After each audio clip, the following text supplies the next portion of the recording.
నా దేవుడు నీకు తోడై ఉన్నాడు. ఎందుకో ఈరోజు ఈ ఉదయకాలం దేవుడు ఈ విషయాలతో మిమ్మల్ని ప్రోత్సహించమని ప్రేరణనిచ్చాడు. అందుకే ఈ విషయాలు చెప్తున్నాను. నేను మీలో ఎవరు ఏ స్థితిలో ఉన్నారో, ఎవరు దేన్ని బట్టి కలత చెందున్నారో, కృంగి ఉన్నారో నాకైతే తెలియదు. నా దేవుని ప్రేరణతోనే ఈ విషయాలు మీతో పంచుకున్నాను నేను. ఆమేన్.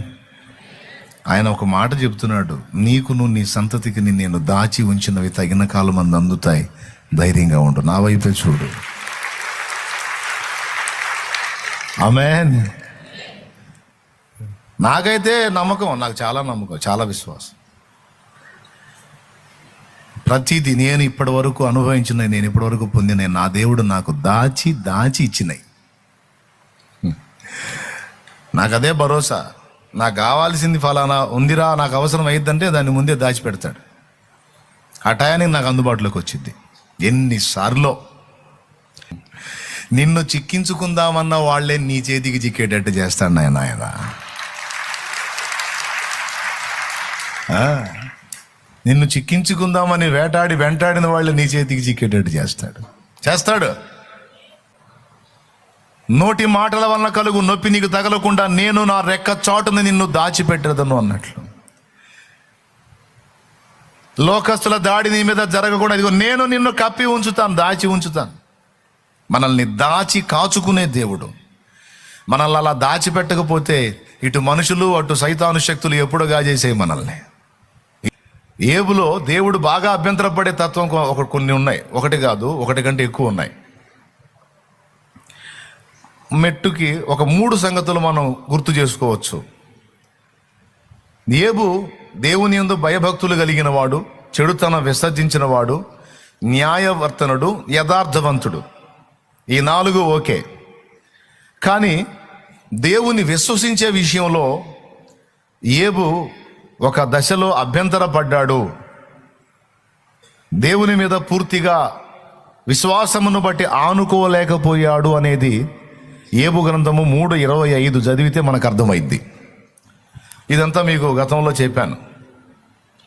పరిశీలన చేస్తే ఏబు జీవితంలో మనకు అభ్యంతర కారణంగా కనపడే విషయాలు ఒక 3 కనపడతాయి బాగా. వాటిల్లో మొట్టమొదటిది దేవుని మీద కంప్లీట్గా ఆనుకొనుట. విశ్వాస విషయంలో రాజీ లేకుండా దేవుని హత్తుకొనుట అనే విషయంలో ఆయన అభ్యంతరపడ్డాడు. దేని విషయంలో అంటే తన లైఫ్ విషయంలో, తన వారి జీవిత విషయంలో అలా అభ్యంతరపడ్డట్టు ఏబే సాక్ష్యం ఇచ్చాడు. ఇప్పుడు దేవుని యందు విశ్వాసం ఉంచిన వారికి దేవుడు నిన్న తోడై ఉన్నాడు, నేడు తోడై ఉన్నాడు, రేపటికి కూడా తోడై ఉంటాడు. డౌట్ పెట్టుకోకూడదు. ఆయన నిన్నటికి, నేటికి, రేపటికి చాలిన దేవుడు ఆయన. ఆ విషయంలో మనకు అభ్యంతరం ఉండాల్సిన అవసరం లేదు. అందుని గురించి మనం చింతించాల్సిన అవసరం లేదు.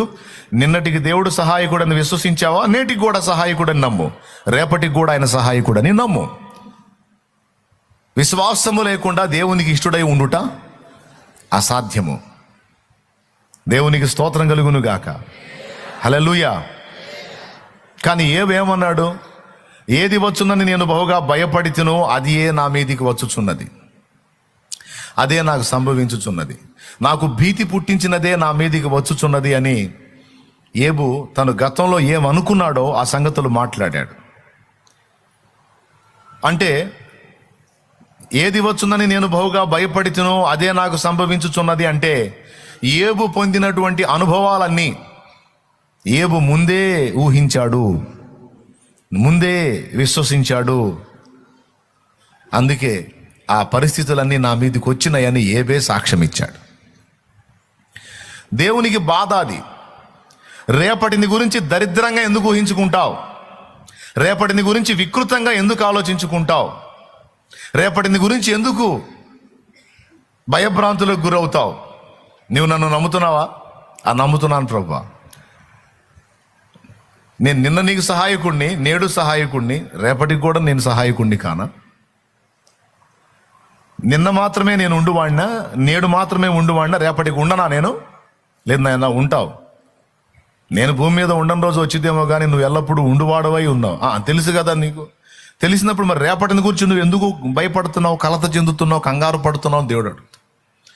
ఏమో ప్రభా నాకు అలా వచ్చేస్తుందంటే అది మానుకో. విశ్వాసము గలదానవై, విశ్వాసము గలవాడవై, నిబ్బరము కలిగి ధైర్యంగా నుండి అంటాడు.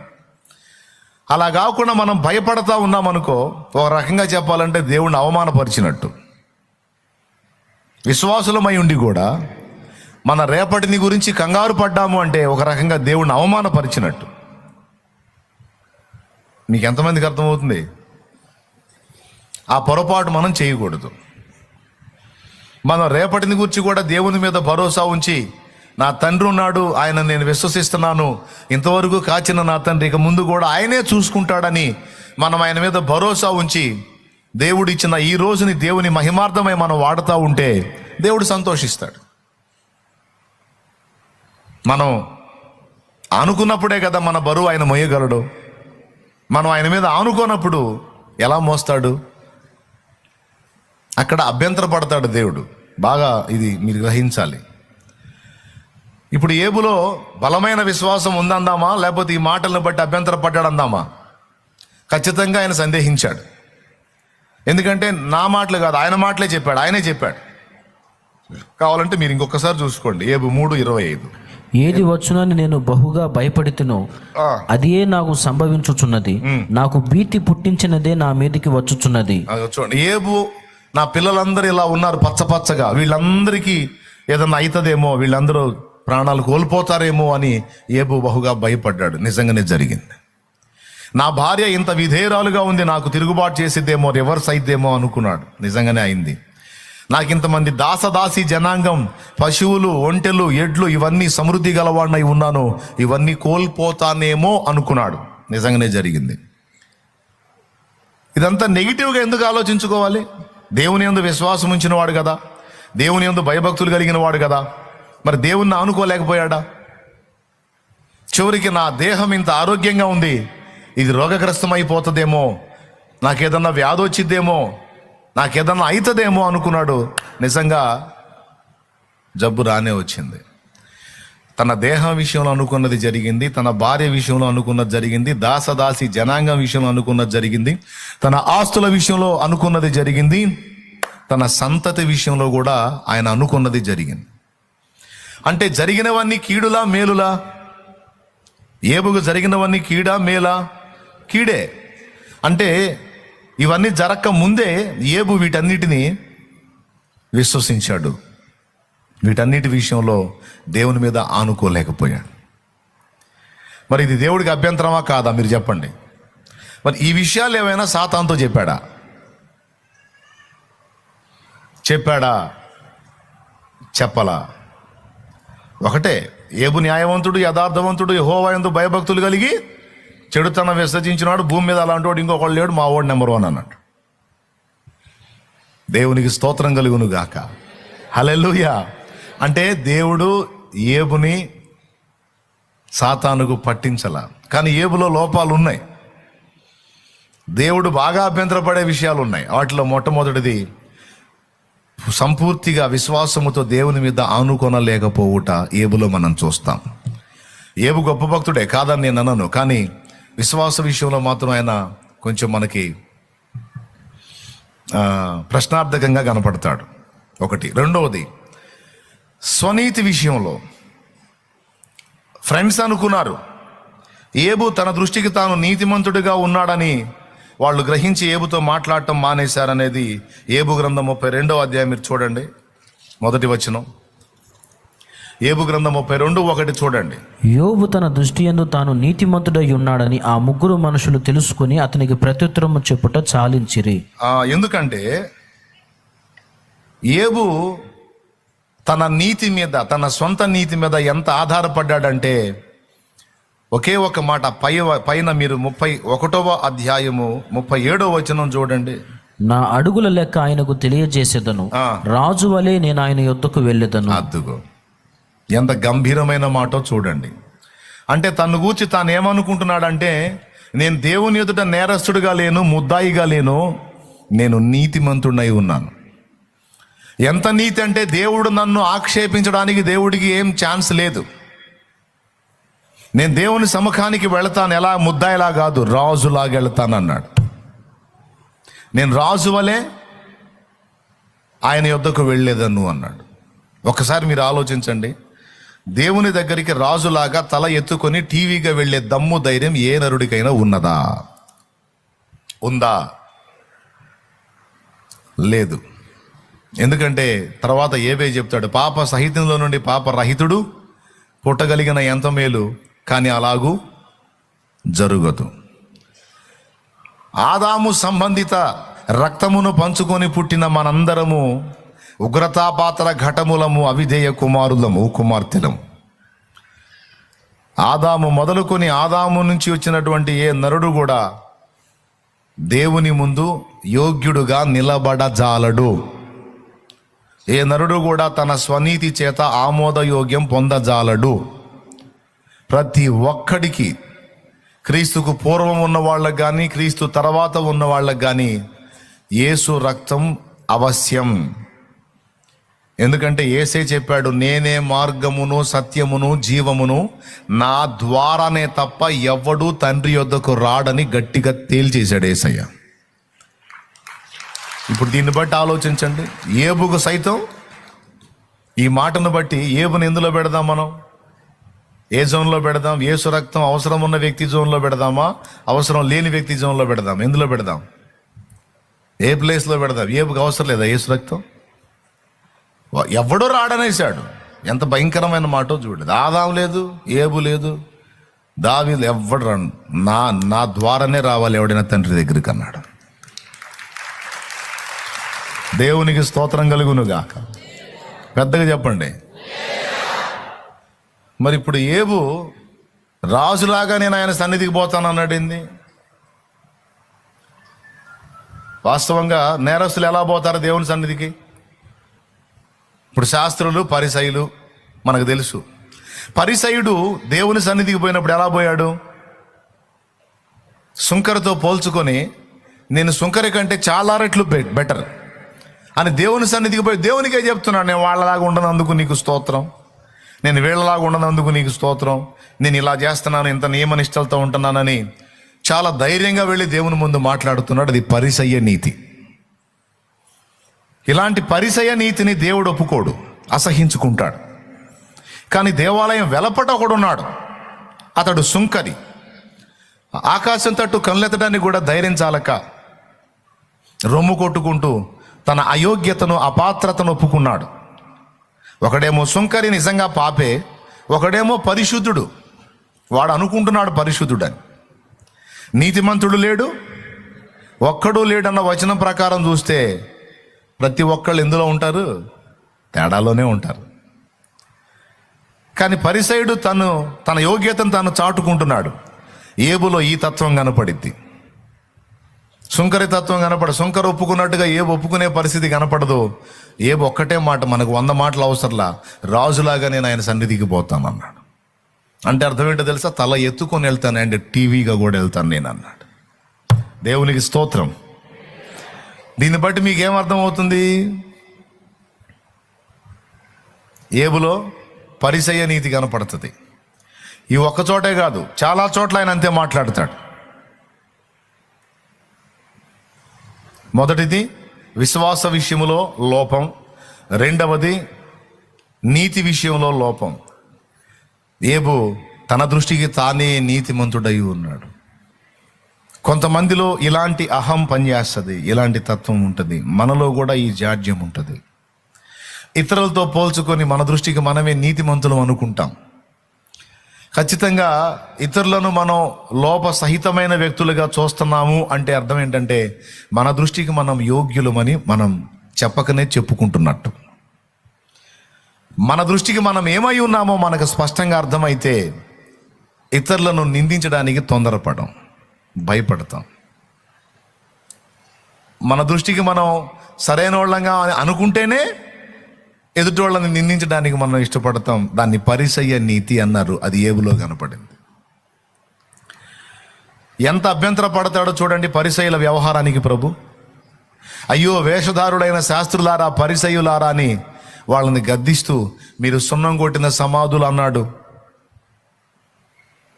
మీరు గిన్నెయు పళ్ళెం వెలపడగడుగుతారు కానీ లోపల సమస్త కల్మషంతో ఉంటుంది అన్నాడు. దోపుతోనూ అజితేంద్రియత్వంతోనూ ఉన్నారు మీరు అంటాడు. ఇంకా చెప్పాలంటే రాబోవుచున్న నరక శిక్ష నుండి మిమ్మల్ని తప్పించువాడెవడు అనే క్వశ్చన్ కూడా యేసు ప్రభు చేశాడు. ఎందుకు వాళ్ళ మీద అంత అసహ్యపడ్డాడు యేసు ప్రభు అంటే వాళ్ళు తమ దృష్టికి తాము నీతిమంతులై ఉన్నారు.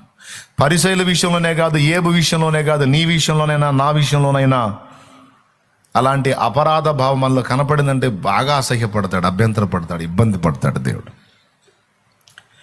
ఇతరులతో పోల్చుకొనుట మనకు తగిన విషయం కాదు. బాగున్నా సరే, ఇతరుల కంటే నువ్వు నీతిగా ఉన్నా సరే, నీ నీతిని తేల్చాల్సింది దేవుడు. యెషయా చెప్పాడు, మా నీతి క్రియలన్నీ మురికి గుడ్డల వంటి వాయను అని తేల్చేశాడు. కాబట్టి ఇతరులతో పోల్చుకున్నప్పుడు ఇతరులను నీకంటే యోగ్యులుగా ఎంచుకోమని క్రొత్త నిబంధనలో ప్రభు మాట్లాడాడు. పౌలు భక్తుడు కూడా హెచ్చరిక చేశాడు, మీరు ఒకరికంటే ఒకరిని యోగ్యులుగా ఎంచుకోండి. ఇది ప్రభువు చెప్పాడు, పౌలు భక్తుడు, ఇతర అపోస్తలులు కూడా ఈ విషయాలు హెచ్చరించారు. ఓకే, ఇది మనందరికీ ఎప్పటికీ ఉపయోగపడేటువంటి అంశం. కానీ ఏబులో ఈ తత్వం ఉంది. ఏబు, నేను దేవునికి సంజాయిషి చెప్పే విధంగా బతకలా, నేను అన్ని విషయాల్లో పర్ఫెక్ట్గా బతికాను అన్నాడు. నేను నా పొరుగువాడి భార్యను మోహించలా, వాని భార్యను నేను పొందినట్లు నేను వాని వాకిట పొంచిలేను. ఒకవేళ నేను అట్లా ఎవని పొరుగువాని వాకిట నేను పొంచి ఉంటే నా భార్య వేరొకని తిరగలి విసురుగాక అన్నాడు. అంటే ఇంకొకడికి భార్య అయిపోవాలి అన్నాడు. అంటే తన తలంపుల్లో కూడా పక్కవాని భార్యను మోహించలేదు అని ధైర్యంగా చెప్పాడు. అలాగే అన్యాయం పొందుతున్న వాళ్ళని చూసి నేను సహించలేదు, న్యాయము తీర్చాను అన్నాడు. బీదాబిక్కిని కనికరించాను. ఎందుకు దేవుడు ఇన్ని పనులు చేశాడు నాకు? అసలు నా దగ్గర తప్పు పట్టడానికి ఏముంది దేవునికి అని దేవుణ్ణే ప్రశ్నించాడు. ఏబు స్వనీతి విషయంలో చాలా పెద్ద తప్పటడుగు వేశాడు. రాజులాగా పోతాడంట, టీవీగా తల ఎత్తుకొని. కానీ చివరికి ఏమన్నాడో తెలుసా? జ్ఞానము లేని వాడనై నా శక్తికి మించిన మాటలను, నా తెలివికి మించిన మాటల్ని నేను మాట్లాడాను. నిన్ను గూర్చిన వార్త వింటిని, ఇప్పుడు కన్నులారా నిన్ను చూచుచుంటిని గనుక బూడిదలోను ధూళిలోను పడి పశ్చాత్తాపడుతున్నాను అన్నాడు. అంతకుముందు ఏమన్నాడు? 31లో రాజులాగా నేను ఆయన ముందుకు పోతానన్నాడు. దేవుడు కనువిప్పు కలిగించిన తర్వాత బూడిదలోను ధూళిలోను పడి భూమి మీదనే నేను నీ ఎదుట పశ్చాత్తాపడుతున్నానయ్యా, నీ వైపు చూడలేనన్నాడు. అది దేవుని పరిపూర్ణత, మానవుడి అపరిపూర్ణత. ఎంతమందికి అర్థమైంది? ఇది ఎంత డేంజరో, ఎంత పెద్ద లోపమో చూడండి మీరు. అంటే మహాభక్తులలో సైతము దేవుడు అభ్యంతరపడే పొరపాట్లు ఇవి. వాటిల్లో ఈ స్వనీతి ఒకటి. నేను మంచోణ్ణి, నేను యోగ్యుణ్ణి, నేను యోగ్యురాలని అనే నైజము మనలో పనిచేసినప్పుడు తప్పకుండా మనం ఇతరులను దుఃఖపెట్టే విధంగా ప్రవర్తిస్తాం, ఇతరులను నిందించడానికి సాహసిస్తాం. అది ఎప్పటికీ కూడదు. మొన్న శుక్రవారం చెప్పాను, మళ్ళీ చెప్తున్నాను. యేసు ప్రభు పరిపూర్ణుడా కాదా? అందరు చెప్పండి. యేసు ప్రభు సంపూర్ణ పరిశుద్ధుడా కాదా? అవునా? పరిసయ్యులు పరిశుద్ధులా, యేసయ్య పరిశుద్ధుడా? ఇంకా చెప్పాలంటే యేసయ్య కంటే పరిసయ్యులు కొంచెం తక్కువ. కానీ పాపులు వచ్చి యేసయ్య దగ్గరికి పోయారా, పరిసయ్యుల దగ్గరికి పోయారా? ఎవరి దగ్గరికి వెళ్ళారు? ఎందుకనండి? మరి పరిసయ్యుల దగ్గరికి ఎందుకు పోలేదు? ఎందుకు పోలేదో తెలుసా? స్వనీతి పరులు. ఇతరుల కంటే వాళ్ళు గొప్ప అనుకుంటారు. వాళ్ళ సొంత విషయంలో వాళ్ళు ఎక్కడో వాళ్ళు ఊహించుకుంటారు వాళ్ళు. మిగిలిన వాళ్ళని వాళ్ళు చాలా అధమ స్థితిలో చూస్తారు. అందుకే వాళ్ళకంటే పరిపూర్ణ పరిశుద్ధుడైనా యేసయ్యలో అలాంటి అతిశయం కనపడలేదు. ఆయన దీనుడుగా ఉన్నాడు. అంతేకాదు పాపులైన పిల్లల్ని చేర్చుకునే కన్న తండ్రిలాగా కనపడ్డాడు. అందుకే ఆయన దగ్గరికి చేరారు. వీళ్ళు దరిద్రులైనా కూడా వీళ్ళ గురించి వీళ్ళ గొప్ప తలంపులు ఉన్నాయి. వీళ్ళు మనుషులను అసహించుకునే నైజం కలిగి ఉన్నారు కనుక పాపులు వీళ్ళ దగ్గరికి వెళ్ళలేదు, పరిసయ్యుల దగ్గరికి. ఎందుకు? మేము గొప్పవాళ్ళం, మేము పరిశుద్ధులం, పరిపూర్ణం అని ఒక రకమైన గర్వము, అహంకారం, ఇతరులను చిన్న చూపు చూసే నైజం ఈ దరిద్రుల్లో ఉంది. అందుకే వాళ్ళ దగ్గరికి వెళ్ళాల. యేసు ప్రభు వాళ్ళకంటే కొన్ని కోట్ల రేట్లు ఎక్కువ పరిశుద్ధుడైనా పాపులు ఆయన దగ్గరికి వచ్చి అమాంతం ఆయన్ని హత్తుకోగలిగారు, ఆయన పాదాలు ముద్దాడగలిగారు. ఎందుకో తెలుసా? అంత పరిపూర్ణుడైన ఆయన కనికరం గలవాడుగా ఉన్నాడు. అంత గొప్పోడు ఆయన. అసలు అరే అన్యుడిని మెచ్చుకుంటాడు. శతాధిపతి అన్యుడు తన దాసుడు పక్షవాతంతో బాధపడుతున్నప్పుడు కబురు పెడతాడు శతాధిపతి. అతడు అన్యుడు, కానీ అతనిలో కొంచెం విశ్వాసం కనపడితే ఎంత మెచ్చుకున్నాడో. ఇశ్రాయేల్లోనే ఎంత విశ్వాసం ఉన్నట్టు నేను చూడలేదు. చాలా గొప్పోడు మీ యజమానుడు, పొండి అతని దాసుడు బాగుపడ్డాడు అంట. ఎంత ఘనపరుస్తాడో, ఎంత మెచ్చుకుంటాడో. అసలు ఆయన ఎక్కడా, శతాధిపతి ఎక్కడా, మనం ఎక్కడా? కానీ ఏ కొంచెం మంచి మన నుండి జరిగిన మనల్ని మెచ్చుకొని ముద్దాడుకుంటాడు యేసయ్య. అది ఆయన వ్యక్తిత్వ సౌందర్యం. ఆయన ఏడ, మనం ఏడ. ఆయన పరిపూర్ణతలో మనం ఏ పాటి వారం. కానీ ఆయన మనసు చూడు. ఈ మనసును మనం సాధన చేయాలి. పొరపాటు పడ్డ వాళ్ళని అసహించుకోవటం, తేడా పడ్డ వాళ్ళని దూషించటం, తృణీకరించటం, వాళ్ళని త్రోసేయటం కాదు. వాళ్ళు మన దగ్గరికి వచ్చే ఛాన్స్ మనం ఇవ్వాలి. ఎప్పుడు రాగలరో తెలుసా? ఎప్పుడు రాగలరో తెలుసా? మనం ప్రేమ గల వారిని మనం తృణీకరించాం, మనం అర్థం చేసుకుంటాం, మనం ఆదరించగలుగుతాం అనుకున్నప్పుడే వారు రాగలరు. మన దృష్టికి మనం నీతిమంతులంగా ఉండి ఇతరులను కించపరిచే విధంగా ఉన్న వ్యక్తులమైతే మన దగ్గరికి రావడానికి ధైర్యం చేయరు. ఇప్పుడు ఎలాంటి సౌందర్యం కలిగి ఉండాలి మనం? యేసయ్య లాంటి మనసు మన సాధన చేయాలి.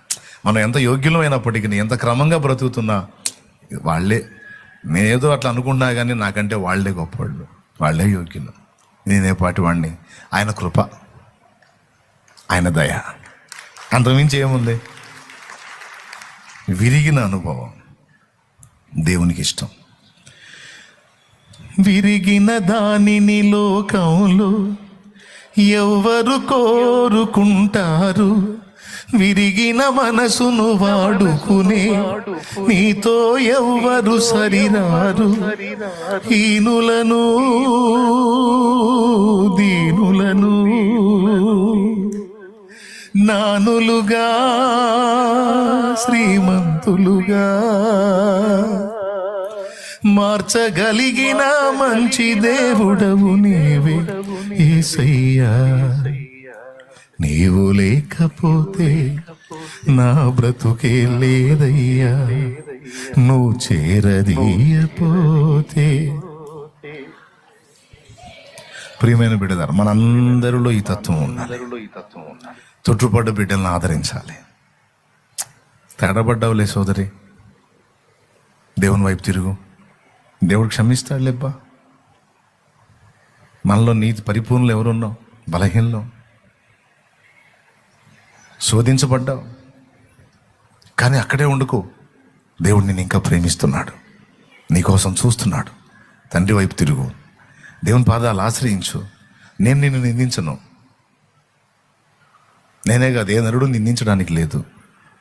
నీతిమంతుడు లేడు, ఒక్కడు లేడు అన్నది లేఖనం. తిప్పుకో, సరి చేసుకో, దిద్దుకో. నా తండ్రి ఇంకా నిన్ను ప్రేమిస్తున్నాడు అను. నువ్వు పడ్డవాడు లెగుస్తాడు, తేడా పడ్డవాడు దిద్దుకొని తిరిగి బాగుపడతాడు. లేకపోతే అలా కాకుండా అంత పని ఎట్లా చేసావు, ఎట్లా చేసావు, ఎట్లా చేసావు, అందుకే నీ వలన ఇదైపోతుంది, నీకు లేదు అన్నావు అనుకో, వాళ్ళు ఇక లేవలేరు పడ్డ దగ్గర నుంచి. పడ్డవాళ్ళని లేపాలి అంటే పరిసయ్య నీతి కాదు చూపించాల్సింది, యేసయ్య నీతి. స్పష్టంగా అర్థమైందా మీకు? అర్థమైందా? ఎంతమందికి అర్థమైంది? చేతులు ఎత్తండి. నిజంగా అర్థమైంది కదా? రెండవ దోషం ఏబులో ఎంత పెద్ద లోపమో చూడండి. పరిసయ్య నీతి కనపడుతుంది. ఫ్రెండ్స్ మొత్తాన్ని ఉతికారేశాడు. ముగ్గురు ఒక రౌండు, చివరిలో ఒకడు, మొత్తం నలుగురిని ఆడుకుంటాడు. అస్సలు ఒప్పుకోడుగా, వాళ్ళతో వాదిస్తాడు. మీరందరూ పనికిమాలిన వైద్యులు రా అని తిడతాడు వాళ్ళని. చివరికి దేవుడు నిలబడి మాట్లాడిన తర్వాత లొంగుతాడు. ఆ తర్వాత అంటాడు అనమాట, బూడిదలోనూ ధూళిలోనూ పడి పశ్చాత్తాపడేది ఎవరు? పొరపాటు పడ్డోడా పడనోడా? పొరపాటు పడ్డోడే. ఏబు ఒప్పుకున్నాడు. సో ఏబులో ఈ లోపం ఉంది. 2, మూడవది, ఏబు ఎంత తెగువదారంటే తనకి నొప్పి పుడితే దేవుణ్ణి కూడా అన్యాయస్తుడు అంటానికి వెనకాడడం.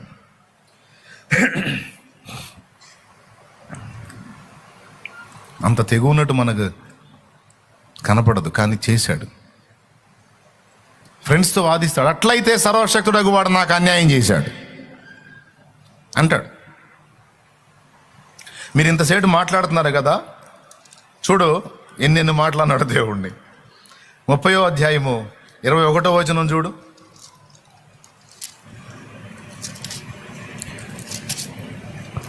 నీవు మారిపోయి నా ఎడల కఠినుడవైతివి, నీ బాహుబలము చేత నన్ను హింసించు. నీవు మారిపోయావా అంటున్నాడు దేవుణ్ణి. నువ్వు అంత ముందులా లేవు, నువ్వు మారిపోయి కఠినుడు అయ్యావు నాకు. అంతేకాదు 19వ అధ్యాయం 6వ వచనం చూడు.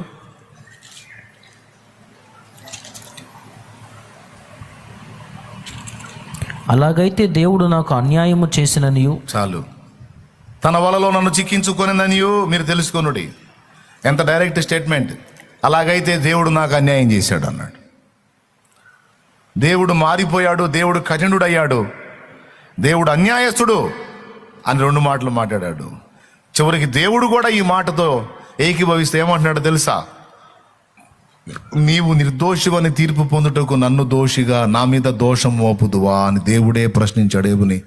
ఏబు గ్రంథం చూడండి, 40వ అధ్యాయానికి రండి, 8వ వచనం చదవండి. నీవు నా న్యాయమును బొత్తిగా కొట్టివేసేదవా, నిర్దోషివని నీవు తీర్పు పొందుటకై నా మీద అపరాధం మోపుదువా. అదిగో, అంటే ఎంత తెగువ. మొట్టమొదటిది విశ్వాస విషయంలో లోపం కలిగి ఉన్నాడు. 2వది, ఏబు మనుషుల ముందే కాదు దేవుని ముందు కూడా తన తాను నీతిమంతునిగా చూపించుకోవడానికి ప్రయత్నం చేశాడు. 2, తన పక్షాన తనే దేవునితో వాదించడానికి నిలబడ్డాడు. 2, మూడవది, ఇందును బట్టి దేవుణ్ణి అన్యాయస్తుడు అంటానికి వెనుతీయలేదు, దేవుడే మారిపోయాడట. నువ్వు మారిపోయావా నువ్వు? చూడు అసలు ఎంత మాట. నువ్వు అంతకుముందు కరుణ కలిగి ఉన్నావు, కానీ ఇప్పుడు నువ్వు మారిపోయి కఠినుడు అయిపోయావు. నువ్వు కాఠిన్యం వచ్చేసింది నీలోకి. చివరికి దేవుడే ప్రశ్నిస్తున్నాడు, నీవు నిర్దోషివని తీర్పు పొందుటకు నా మీద అపరాధము మోపుదువా అన్నాడు. ఇది దేవుని నిందించుట. ఇప్పుడు చెప్పండి, ఈ 3 మేజర్ దోషాలా మైనర్ దోషాలా? ఏం దోషాలు? ఈ మేజరా మైనరా? మీరు చెప్పండి పెద్దగా. మీ దృష్టికి ఎట్లా కనపడుతున్నాయి? చిన్నలా కనపడుతున్నాయా? ఒకవేళ ఇవి చిన్నలా కనపడి దేవుడు వదిలేసేవాడు, ఏబుని ఉతికి ఆరేసేవాడు కాదు. ఈ 3 నుంచి ఏబుని విడిపించడానికి, ఆ పరిసయ నీతి నుంచి ఏబుని విడిపించడానికి ఒక రేంజ్లో ఉతికి ఆరేయాల్సి వచ్చింది ఏబుని. అందుకే అంత తోముడు పెట్టాడు. పెట్టి ఇదంతా శుద్ధి చేసి మళ్ళా 2 ఏబును దీవించాడని కూడా రాయించాడు. అంటే చాకిరం ఎందుకు పెట్టాడు దేవుడు ఏబుకి? చాకిరం అంటే మీకు తెలుసా? కొన్ని వస్త్రాలకి మురికి పోవాలంటే నీళ్ళలో ఉడకబెడతారు, చాకిరేవులో తీసుకెళ్ళి చాకిరం పెడతారు, బాగా ఉడకబెట్టి ఉతిక, అప్పుడు కానీ అవి బావు అనమాట. కొన్ని రకాల బట్టల మీద పడ్డ మరకలు. అట్లా ఏబుని ఒక రేంజ్లో ఉతికాడు. ఎందుకు ఉతకాల్సి వచ్చింది మనకు అర్థమైంది. సాతాను దేవుడు ఇద్దరు పందెం పెట్టుకొని పాపం నిరపరాధైన ఏబును ఉతికారేశారే, ఏబు జీవితంతో ఆడుకున్నారే అన్నట్టు ఉంటుంది. దేవుడంత పిచ్చోడా? దేవుడంత అమాయకుడా? ఆ దరిద్రుడితో పందెం పెట్టుకొని నిర్దోషైన వాడిని శిక్ష గురి చేస్తాడా? కాదు కాదు. అంతరార్థం వేరుగా ఉంది. ఏబును ఉతకాల్సిన అవసరం ఉంది. లేకపోతే ఏబు మొత్తంగా ఎంత గొప్ప భక్తుడు, న్యాయవంతుడు, యథార్థవంతుడు, భయభక్తులు కలిగినవాడు తేడా పడే అవకాశం ఉంది. అసలు దేవుని రాజ్యానికే చేరని పరిస్థితి ఉంది. అందుకే ఏబుకు కనువిప్పు కలిగించడానికి ప్రతికూలతలను అనుమతించి ఏబుని విర్రగొట్టి నలగొట్టి పశ్చాత్తాపడేటట్టు చేసి దీవించాడు. కానీ సాతాను దేవుని ముందుకు వచ్చినప్పుడు ఏబు విషయంలో ఒక్కటి కూడా పట్టించాల. ఈ మేజర్ మిస్టేక్స్ 3 ఒక్కటి కూడా చెప్పాల వాడికి. ఇది తండ్రి తత్వం. కొడుకు దగ్గర ఉన్న లోపాలు, కూతురు దగ్గర ఉన్న లోపాలు ఏవో తండ్రికి తెలుసు, కడుపులో పెట్టుకుంటాడు, దాచిపెట్టుకుంటాడు. కానీ అవతల వాళ్ళకి అపవాదులు మోపడానికి పట్టించడు. దేవునికి మహిమ. నాకు ఆయన ఆ తండ్రి తత్వం, ఆయన మనస్తత్వం ఆలోచించినప్పుడు చాలా సంతోషం, కన్నీళ్లు కూడా వస్తాయి.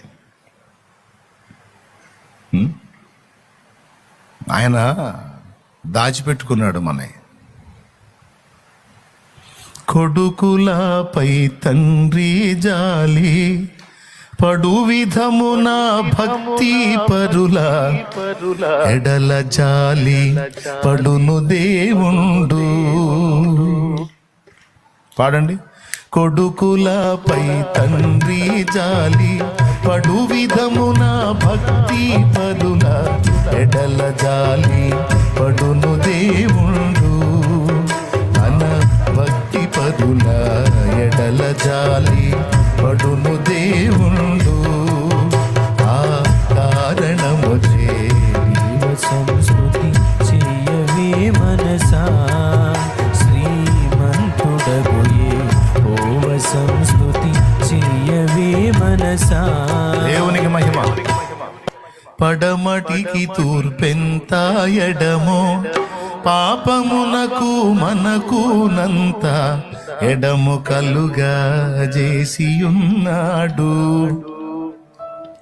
మన పాపములను తొలగిస్తాడు, మన లోపములను దాచిపెట్టుకుంటాడు. పట్టీడు. అందుకే దాచిపెట్టుకునే దేవుడుగా ప్రత్యక్షమయ్యాడు. నాకు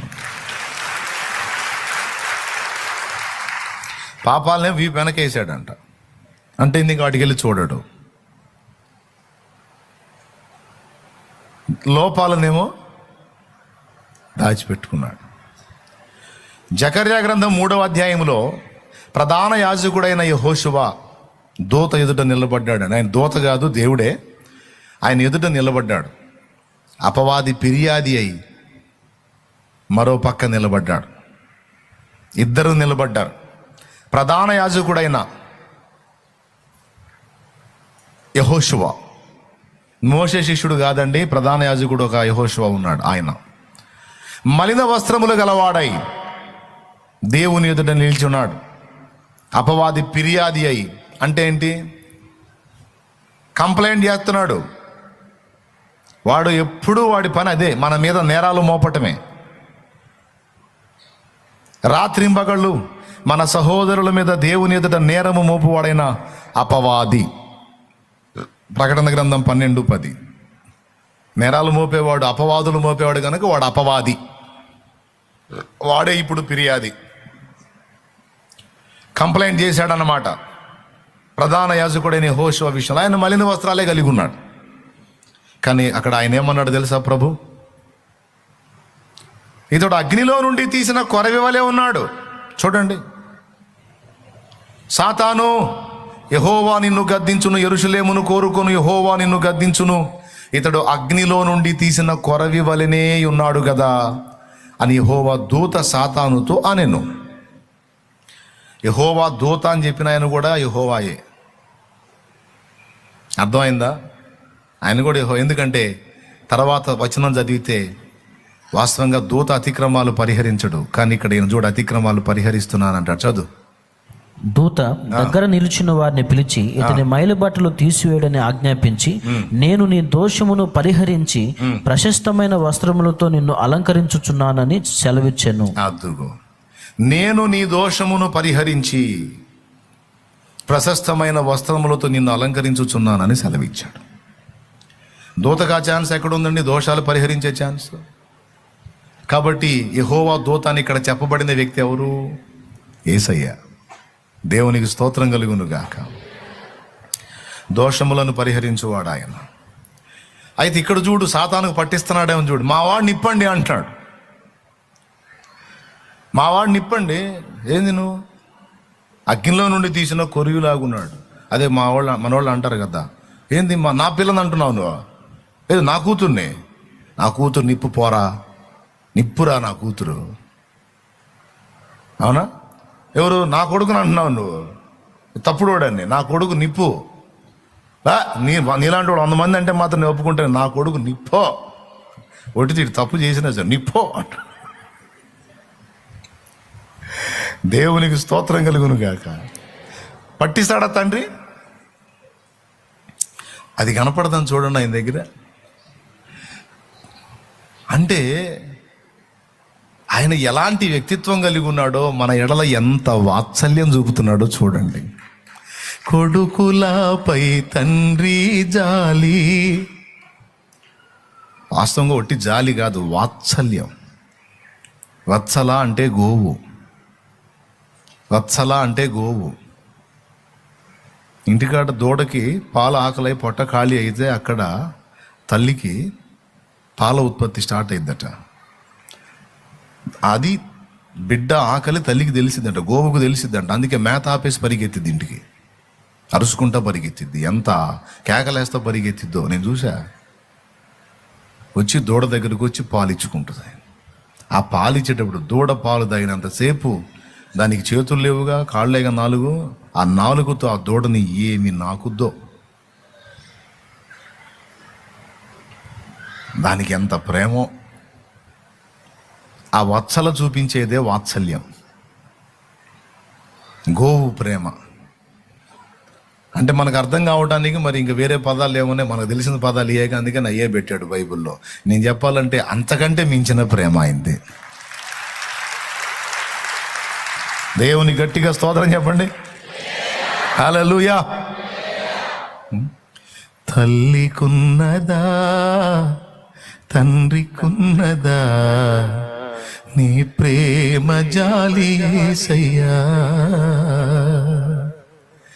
అన్నదమ్ములకైనా కన్న బిడ్డలకైనా నీ ప్రేమ లేదు యేసయ్యా. కాబట్టి ఈ ఉదయకాలం మీరు దేవుణ్ణి మనల్ని దాచిపెట్టుకునే దేవుడుగా గుర్తించండి. దేవునికి స్తోత్రం. ఇది నిజంగా నువ్వు ఒంటరిగా కూర్చొని ధ్యానించినప్పుడు ఎంత మమత కలిగిద్దో నీకు ఆయన మీద. దేవునికి స్తోత్రం. నన్ను దాచిపెట్టుకుంటున్నావు దేవా, నన్ను కవర్ చేస్తున్నావా? పట్టించవచ్చు కదయ్యా, నువ్వు పట్టించలేవు. దాచిపెట్టుకుంటున్నావా? దోషములను కప్పుతున్నావా? ఎందుకింత ప్రేమ, ఎందుకింత జాలి? ఎందుకో నాకు తెలుసు, నువ్వు నా తండ్రివి, మా నాన్నవి. నువ్వు నానన్నా కొన్నిసార్లు కూతుర్ని కొడుకుని బయటేస్తాడేమో, నువ్వు ఏవయ్యా, నువ్వు మా నాన్నవే. ఇప్పుడు ఇది దేవుని మీద మనకు మమత పుట్టిస్తుంది, ఆయన్ని సమీపంగా చేరేటట్టు చేస్తుంది. నా కోరిక అదే, నా ఆశ, నా పరిచర్య అదే. మిమ్మల్ని ఆయనకి దగ్గరగా తీసుకెళ్ళాలి, సమీపంగా తీసుకెళ్ళాలి. ఆయన ఏందో మీకు అర్థమయ్యేటట్టు చేయాలి. దేవునికి స్తోత్రం కలుగును గాక. హల్లెలూయా. లేకపోతే దేవుడు నిన్ను ఆరాటపరచాలనుకుంటే ఎన్నోసార్లు నువ్వు బుక్ అయ్యేదాన్ని, బుక్ అయ్యేవాడు. కానీ ఎన్నోసార్లు నీ పిచ్చి పనులను బాహాటం కాకుండా ఆయన మరుగు చేసేసాడు. అందుకే తల ఎత్తుకొని తిరుగుతున్నావు సమాజంలో. బాహాటం చేసినట్టయితే నీ బతుకు బస్టాండింగ్ ఎప్పుడు రోడ్లు పాలయ్యేవాడివి, అయ్యేదాన్ని. పూర్ణమైన ఓరిమితో నిన్ను కరుణించి ఆయన మరుగు చేశాడు, నిన్ను దాచిపెట్టుకున్నాడు గుండెల్లో. ఎంత ప్రేమ గల దేవుడు, ఎంత మంచి వ్యక్తిత్వం. మన భూ సంబంధమైన నాన్న సరిపోతాడా? అంతకు మించినటువంటి నాన్న మన పరలోక తండ్రి. హల్లెలూయా. ఓకేనా? కాబట్టి ఏం దేవుడు మన దేవుడు? మన లోపాలను దాచిపెట్టే దేవుడు. రెండో మాట చెప్తా, సింపులే, పెద్ద నేనేదో డెప్త్ ప్రసంగం చేయాలి, సింపుల్. రెండోది, మనల్ని దాచి కాచే దేవుడు ఆయన. అది కూడా మీరు అర్థం చేసుకోవాలి. అహబు యెజబేలు ఇద్దరు కలిసి ఇశ్రాయేలును భ్రష్టు పట్టించి జీవము గల దేవుడైన యెహోవా వైపు నుంచి దేవుని ప్రజల్ని బయలుదేవత వైపు తిప్పారు. తిష్బీయుడైన ఏలియా పరిశుద్ధాత్మ ఆవేశంతో అహబు సంస్థానంలోకి వెళ్ళి అహబుతో అన్నాడు, నేటి నుండి ఆకాశపు మంచైనా వర్షమైనా కురవదు 3.5 సంవత్సరం వరకు. దరిద్రుడా, నువ్వు చేసిన దరిద్ర పనులు, నీ భార్య చేసిన దరిద్ర పనులు ఇశ్రాయేలును భ్రష్టు పట్టించారు. నీ మాటలు విని వాళ్ళు కూడా బయలు వైపు తిరిగారు, ఫలితాన్ని మొత్తం అనుభవిస్తారు అని ఒక శాపాన్ని ప్రకటించిపోయాడు. ఇప్పుడు దేవుని కోసం రోషం కలిగి ఏలియా ఆలోచిస్తే, ఇప్పుడు ఏలియా బాగోగులు దేవుడు ఆలోచించడం మొదలుపెట్టాడు. నువ్వు పోయి రాజుతో పెట్టుకున్నావు. ఎవరితో పెట్టుకున్నాడు? పోయి రాజునే కదిలిచ్చావు డైరెక్ట్గా పోయి. వాడు ఊరుకుంటాడు? వాడు ముందే పనికిమాలినోడు, వాడి భార్య దుర్మార్గురాలు. ఇలా అన్నావు, నీవు అన్నదాని ప్రకారం నేను ఆపుతా. ఆపిన దాన్ని బట్టి నీ మీద పగ కలుగుతుంది, కక్ష కలిగిద్ది. ఆ కక్షను బట్టి వాళ్ళు నిన్ను ప్రాణం తీయటానికి ప్రయత్నిస్తారు. ఏలియా, ఇదిగో నేను నిన్ను దాచిపెడతాదా, కెరీతు వాగు దగ్గరికి వెళ్ళు, అక్కడ నేను చూపించే ఒక దగ్గర నువ్వు దాగి ఉండు. దాగి ఉండు అనే మాట స్పష్టంగా ఉంటుంది. బయటికి రావద్దు, బయట కనపడొద్దు. కనపడితే నిన్ను వేస్తారు. దేవునికి స్తోత్రం కలుగును. తన దాసుని దాచిపెట్టుకుంటున్నాడండి, దాచిపెట్టుకుంటాడు. నోటి మాటల వలన కలుగు నొప్పి నీకు తగలకుండా నేను నా రెక్క చాటుని నిన్ను దాచిపెట్టేదను అన్నట్లు. లోకస్తుల దాడి నీ మీద జరగకుండా ఇదిగో నేను నిన్ను కప్పి ఉంచుతాను, దాచి ఉంచుతాను. మనల్ని దాచి కాచుకునే దేవుడు. మనల్ని అలా దాచిపెట్టకపోతే ఇటు మనుషులు అటు సైతాను శక్తులు ఎప్పుడుగా చేసేవి మనల్ని. ఇది నిజమే, ఒట్టి మాట కాదు, ఇది నిజమే. రాజుల మొదటి గ్రంథం 17వ అధ్యాయంలో ఈ మ్యాటర్ అంతా ఉంటుంది, మీరు చదివే ఉండొచ్చు. నీవు పోయి కెరీతు వాగు దగ్గర నేను నీకు చూపించు స్థలమందు దాగి ఉండుము. ఎందుకంటే అక్కడ నీళ్లు ఇంకా కొంతకాలం వస్తాయి. చూడండి, ఆహారం ఎవరి ద్వారా పంపించాడో తెలుసా? మనుషుల్ని ప్రేరేపించి పంపించవచ్చు, కానీ ఏ మనుషుడు పోయి రహస్యంగా ఏలియాకి ఆహారం అందించి వచ్చినా కనిపెట్టేస్తారు. అందించిన వాడిని వేస్తారు, ఏలియాని కూడా వేస్తారు. అందుకని మనుషుల చేత పంపించకుండా కాకుల చేత పంపించాడు. ఇప్పుడు కాకులు ఆహారం తీసుకెళ్తుంటే ఎవడు పట్టించుకుంటాడు? కాకుల్ని ఎటుపక్క నుంచి ఏ కాకి వచ్చిందో ఎవరికి తెలుసు? ఏ కాకి ఎడిపోతుందో ఎవరికి తెలుసు? ఎవరైనా భూతాతం తీసుకొని ఏ కాకి ఎడిపోతుందో చూస్తాడైంది. కానీ మనుషుల మీద నిఘా పెట్టగలరు. అందుకే ఆకాశ పక్షులను, దొంగ కాకులను వాడుకున్నాడు ఆయన. దేవునికి స్తోత్రం కలుగునుగాక. నిజంగా కొన్నిసార్లు మనల్ని ఆదరించడానికి ఆ దొంగ కాకులు లాంటి వ్యక్తుల్ని కూడా మనకి సహాయకులుగా ఏర్పాటు చేస్తాడు దేవుడు. విచిత్రం. అసలు వీడు సాయం చేయడానికి ఛాన్సే లేదు. వీడు ఎట్ట సాయం చేశాడు నాకు అనిపించింది కొన్నిసార్లు, కానీ చేపిస్తాడు. నాకు ఎంత ముచ్చటేసింది అంటే ఏలియా విషయంలో దేవుడు ఆసక్తి కలిగి ఉండటం. ఏందయ్యా నీ మనసు అనిపించింది. నిన్ను ప్రేమించే వారి విషయంలో, ఆయనను ప్రేమించే వారి విషయంలో ఆయన ఎంత ప్రేమో. పిచ్చోడా పోయి ఆవేశంగా పోయి వాళ్ళని కలిగించుకున్నావు, వాళ్ళు ఇప్పుడు నిఘా చేస్తారు, వాళ్ళతో పెట్టుకున్నావు, సరేదా ఎడుండు అని ఆ కెరీతు వాగు దగ్గరుండి ఆహారానికి కాకులను పంపించి ఏలియా పట్టుబడకుండా కడుపు నింపాడా?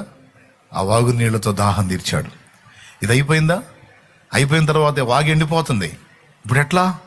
ఏలియా ఆలోచించలా, ఆయనే ఆలోచించాడు. ఆలోచించి ఏం చెప్తున్నాడు తెలుసా? మళ్ళా స్వరంతో పీల్చి, ఏలియా ప్రభువా, నీవు ఇక్కడి నుంచి వెళ్ళి సీదోను సంబంధమగు సారేపతుకెళ్ళు, అక్కడ ఒక విధవరాలతో నేను నీ గురించి మాట్లాడాను. పో. సీదోను ఎవరిది? ఎజబెల్ది. సీదోను సంబంధమైన సారేపతు ఎజబెల్ సంబంధమైందే. చూడు ఏడబెడుతున్నాడో తీసుకెళ్ళి. వేరే ఏ ఊర్లో పెట్టినా ఏలియాని వేటాడతారు. అందుకని తీసుకెళ్ళి ఎజబెల్ ఊరి దగ్గరలోనే పెట్టాడు. అంటే అదే ఊరు ప్రపంచం మీ దేశమంతా తిరిగిద్ది, కానీ తన ఊరు తిరగదు కదా. ఎందుకంటే దానికో నమ్మకం, మా ఊర్లో ఎందుకుంటాడని, మా ప్రాంతంలో ఎందుకుంటాడు, సచ్చినారాడు ఏలియా అని. కానీ తీసుకెళ్ళి అక్కడే పెట్టాడు, దాని ఇంట్లోనే పెట్టాడు. దాని ఇంట్లో అంటే దాని పట్టణ సంబంధమైన ఊర్లో పెట్టాడు. వాస్తవంగా ఏలియాను చూసినప్పుడు ప్రవక్త అని గుర్తించి ఆమె ఏం చేయాలో తెలుసా విధవరాలు? నీళ్లు తేవటం, ఆహారం తేవటం, అప్పాలు తేవటం కాదు. ఈ గెటప్ చూసి ఇశ్రాయేలు మొత్తం కరువు కాటకాల బారిన పడటానికి ఇతడే కారణం. ఇతడు ప్రవక్త, యెహోవా ప్రవక్త. యెజబెలు గారు అనుకుంటా పోవాలి, దొంగ దొరికాడండి అనుకుంటా పోవాలి. నాకు తెలిసి వేరే వాళ్ళు అయితే అదే పని చేసేవాళ్ళు. ఏం పోలా. ఎందుకో తెలుసా? ఏమి కూడా దేవుని సంబంధి. దేవునికి స్తోత్రం. అంటే ఆ సారేపతులో దేవుని సంబంధులు ఎవరో, యెహోవాను ప్రేమించే వాళ్ళు ఎవరో ఆయనకు తెలుసు. అందుకని వీళ్ళిద్దరూ జంక్షన్ అయ్యేటట్టు చేశాడు. పొలాలు ఏరుకోవడానికి ఆమె గవిని దగ్గరికి వచ్చింది, ఊరు బయటికి. ఈయన చిన్నగా అడవిలో గుండా ఆ గవిలోకి వెళ్ళాడు. ఆమె కనపడింది. ఈ గొంగళి దుప్పటి, ఈ గెటప్పు, ఈ నడికట్టు, ఈ చేతికర్ర, అంత ప్రవక్త గెటప్పు. అమ్మ కాసిన నీళ్లు తెస్తావా అన్నాడు. ఎగాదిగా చూసి యెజబెలు అనుకుంటా బోలా. తెస్తానయ్యా, నీళ్ళైతే తెస్తానంది. అమ్మ ఆ చేత్తోనే ఒక చిన్న అప్పం చేసుకొని రా అన్నాడు. అప్పుడు ఆ మాటలను, ఏలిందవాడా, తొట్టిలో పట్టడు పిండి, బుడ్డిలో కొంచెం నూనె తప్ప నా దగ్గర ఏమీ లేదు. నేను నా కుమారుడు చావక మునుపు వాటిని రొట్టె చేసుకొని తిందామని పొలాలు ఏరుకోవడానికి వచ్చానయ్యా అంది. తప్పించి ఏలియా మీద కంప్లైంట్ చేయడానికి ఇంత ఆలోచన కూడా ఆమెలో కనపడలా. అప్పుడు అర్థమైపోయింది, ఓకే, నా దేవుడు మాట్లాడింది ఈమెతోనే. ప్రైజ్ ద లార్డ్, హల్లెలూయా. మనకేంది రొట్టె గోలే పొద్దుగూకులు అక్కడ. ఆయన తెమ్మన్నాడు, రొట్టె తెచ్చింది, ఆశీర్వదించాడు. తెమ్మన్నాడు, రొట్టె తెచ్చింది, ఆశీర్వదించాడు. అసలు అది కాదు వ్యవహారం. ఏలియా చూసింది అది కాదు. ఏమేనా కాదా? దేవుడు ఏర్పరచుకున్న పాత్ర ఏమా కాదా? ఈ కేసు పెట్టిద్దా, పోయి కంప్లైంట్ చేసిద్దా, ఫలానా ఏరియాలో నేను ప్రవక్తను చూశానని చెప్పిద్దా, లేకపోతే దాచిపెట్టిద్దా? అంటే దాచిపెట్టింది. యెహోవా ప్రవక్తను అర్థమైపోయింది. అర్థమై పరిగెత్తలా, నిలబడి గౌరవించి ఏలిందవాడా అని సమాధి, అంటే ఒక భక్తురాలి యొక్క భాష వాడింది అక్కడ. గుర్తించాడు ఏలియా. నీ సమాధానాన్ని బట్టి అర్థమైంది దేవుడు నిన్ను ఏర్పరచుకున్నాడని నా కోసం. ఆ చేత్తోనే కాస్త అప్పం చేసుకొనిరా. కరువు కాలము తీరునంత వరకు యెహోవా నీకేది తక్కువ చేయడు. నీ బుడ్డిలో నూనె తరగదు, తొట్టిలో పిండి తరగదు, పో అన్నాడు. ఇక్కడ మనం అంతర్లీనంగా గుర్తించాల్సింది ఏంటంటే, కేసు అవ్వాల్సింది అక్కడ. ఇష్యూ చేసిద్దా చేయదా పరిశీలించాడు. లేదు, నీళ్ళు తేవడానికి సిద్ధపడింది. రొట్టె విషయంలో సమాధానం చెప్పింది. ఈ రెండు చెప్పేటప్పుడు ఏలిన వాడనే పదం ఏమందో చూడండి ఒకసారి, మీరు చూడండి అక్కడ.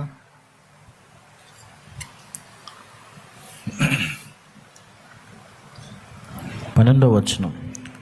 అందుకామె, నీ దేవుడైన యెహోవా జీవము తోడు, తొట్టిలో పట్టెడు పిండియు బుడ్డిలో కొంచెం నూనెయు నా యొద్దను. నీ దేవుడైన యెహోవా జీవము తోడు అంటే యెహోవా ప్రవక్తను అర్థమైపోయింది ఆమెకి. అర్థమైనప్పుడు ఏం చేయాలి ఆమె? ఎందుకంటే యెజబెలు ఏ ప్రవక్తని బతకనీలా, బాహాటంగా తిరగనీయట్లా. కాబట్టి ఇంకా చెప్పాలంటే యెజబెలు సంబంధమైనటువంటి ప్రాంతీయ వాసులు మరి నిశ్చయంగా తీసుకెళ్లి కంప్లైంట్ చేయాలి. అలా చేయకుండా ఆమె దేవుని మాటలు మాట్లాడుతుంది. ఏలియాని ప్రవక్తగా గుర్తించి గౌరవించింది. దేవునికి స్తోత్రం కలుగును గాక. చివరికి ఏం జరిగింది? ఏలియా చెప్పాడు, తరగదు పో. ఆ పట్టెడు పిండి తరగదు, ఆ కొంచెం నూనె కూడా తరగదు. నువ్వు తీర్చి వస్తూ ఉంటుంది. దేవుడు నిన్ను దీవించున్నాడని ఆశీర్వచనం పలికాడు. విశ్వాసం గలదై వెళ్ళింది, చూసింది, అంతే ఉంది. తర్వాత ఏలియాకు ఆశ్రయం ఇచ్చింది. కరువు కాలం తీరినంత వరకు ఏలియా అక్కడే తలదాచుకున్నాడు. అంటే దేవుడు భద్రపరిచే విధానం చూడండి. కెరీతుబాగు దగ్గర దాచిపెట్టాడు, తర్వాత తీసుకొచ్చి యెజబెలు సంబంధమైనటువంటి ప్రాంతంలోనే దాచిపెట్టాడు.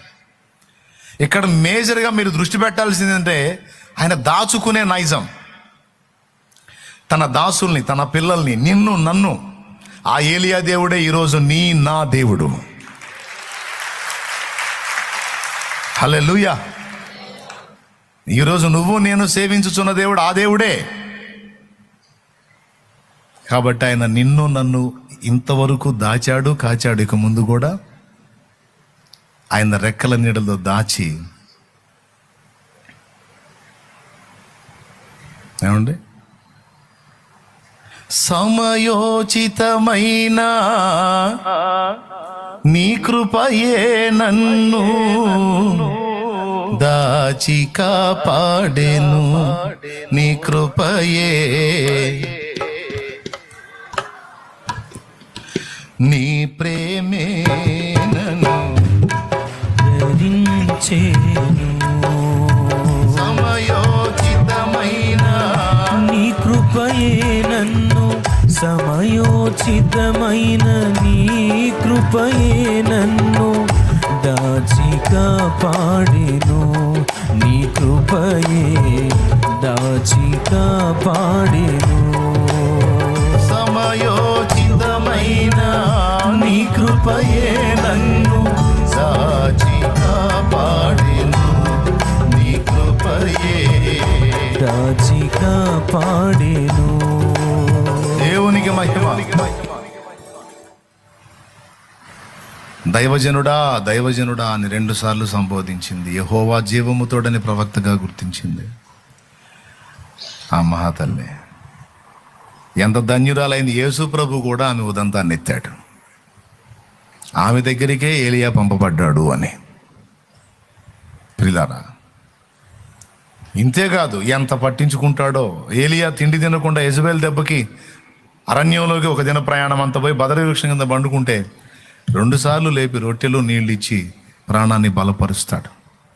పట్టించుకుంటాడు నిన్ను, పట్టించుకుంటాడు నన్ను. తనను ప్రేమించే వారిని దేవుడు వదిలిపెట్టడు. ఆయన దాచి కాచుకునే దేవుడు. నన్ను విడువక ఎడబాయక దాచితివా నీ చేతి నీడలో, యేసయ్యా నీ చేతి నీడలో నన్ను విడువక.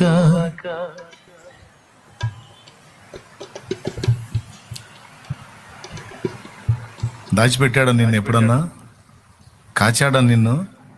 శత్రువుల చేతిలో పడకుండా, దుష్టుల చేతిలో పడకుండా, అవమానించే వారి చేతిలో పడకుండా నన్ను అనేక పర్యాయాలు దాచాడు, అనేక పర్యాయాలు కాచాడు. అంతేకాదు, ఆరడి పరిచిన వారిని సైతం ఒక ఆట ఆడుకున్నాడు, ఒక ఆట ఆడుకున్నాడు. దేవునికి మహిమ కలుగును గాక. హల్లెలూయా. 2 సంగతులు చెప్పాను. 3వది, మన ప్రార్థనలు, మన కన్నీళ్లు కూడా ఆయన దాచుకునే దేవుడుగా ఉన్నాడు. 56వ కీర్తన 8వ వచనంలో ఉంది, నా సంచారములు నీవు లెక్కించి ఉన్నావు, నా కన్నీళ్లు నీ బుడ్డిలో నుంచబడి ఉన్నవి, అవి నీ కవిలలో కనబడును కదా. ఇది అబద్ధమా నిజమా? ఇది అబద్ధమా నిజమా? నిజం. నా కన్నీళ్లు నీ బుడ్డిలో నుంచబడి ఉన్నవి అంటే అంత అవసరం ఏందండి? తన పిల్లల కన్నీళ్లు బుడ్డిలో దాచిపెట్టాడట. బిందె తెప్పాళ అనలేదు, చెంబు గ్లాసు అనలేదు, బుడ్డి అన్నాడు. ఎందుకంటే మనం ఎంత ఏడ్చినా కన్నీళ్లు కొన్నే ఉంటాయి కనుక, నా కన్నీళ్లు నీ బుడ్డిలో దాచుకున్నావు, అవి నీ బుడ్డిలో ఉంచబడి ఉన్నవి, అవి నీ పుస్తకంలో కనబడతాయి కదా అన్నాడు. అంటే దాని అర్థం ఏంటి? మనం చేసిన ప్రార్థన, మూలిగిన మూలుగులు, ఏడ్చిన ఏడుపు కూడా ఆయన మర్చిపోయే దేవుడు కాదు. Praise the Lord. హల్లెలూయా. ఆయన మర్చిపోయే దేవుడు కాదు, ఆయన దాచుకుంటాడు అని చెప్పి సెలవిస్తున్నాడు. మనం ఏడ్చాం ఎన్నోసార్లు, మన అమ్మ ముందు, అయ్య ముందు, మన భర్త ముందు, భార్య ముందు, పిల్లల ముందు. ఎవరన్నా కన్నీళ్లు పట్టించుకున్నారా? ఇంకా చెప్పాలంటే చిరాకు పడదు, ఎడవాకని విసిగించుకుంటారు, ఏసడించుకుంటారు. కానీ ఆయన ఎంత సీరియస్గా, ఎందు నిమిత్తం నా బిడ్డ ఏడ్చిందో నా కన్నీళ్లు పట్టి తన బుడ్డిలో ఉంచాడు అంటే, ఇప్పుడు చెప్పండి, ఆయన దాచుకునేవాడు కాదా? పిలిచిన బదులిస్తాడు యేసు దేవుడు, ప్రార్థనలు వ్యర్థముగా పోనీయడు. పిలిచిన బదులిస్తాడు యేసు దేవుడు, ప్రార్థనలు వ్యర్థముగా పోనీయడు. ఆలస్యమైన ఆయన చిత్తమే, ఆలస్యమైన ఆయన చిత్తమే, ఏది జరిగినా మేలు కోసమే, ఏది జరిగినా మేలు కోసమే. పిలిచిన బదులిస్తాడు యేసు దేవుడు, ప్రార్థనలు వ్యర్థముగా పోనీయడు. దేవునికి మహిమ. మన లోపాలు దాచిపెట్టుకుని కవర్ చేస్తూ ఉంటాడు. మన కన్నీళ్లు దాచిపెట్టుకుని తగిన కాలం ముందు జవాబులు ఇస్తూ ఉన్నాడు. అంతేకాదు శత్రువుల చేతుల్లో, దుష్టుల చేతుల్లో, దురాత్మల చేతుల్లో మనం పడకుండా నాటి నుండి నేటి వరకు మనల్ని కాచుకుంటానే ఉన్నాడు, దాచుకుంటానే ఉన్నాడు. ఎంత మంచి దేవుణ్ణి మనం కలిగి ఉన్నాం, ఎంత మంచి తండ్రి, ఎంత మంచి నాన్న. ఆఖరి మాట, ఇది మీకు తెలిసిన మాటే. 4వది, ఆయన దాచిపెట్టి నీకు ఇస్తాడు, దాచిపెట్టుకుంటాడంట మన కోసం. ఇది కూడా ఒక ఆనందకరమైన విషయం. ఇలా ఎంతమందికి విశ్వాసం ఉంది ఇప్పుడు నేను చెప్పిన విషయాల మీద? నిజంగా నమ్మకం ఉందా? దేవుడిని ఆ కోణంలో మీరు అంగీకరించారా?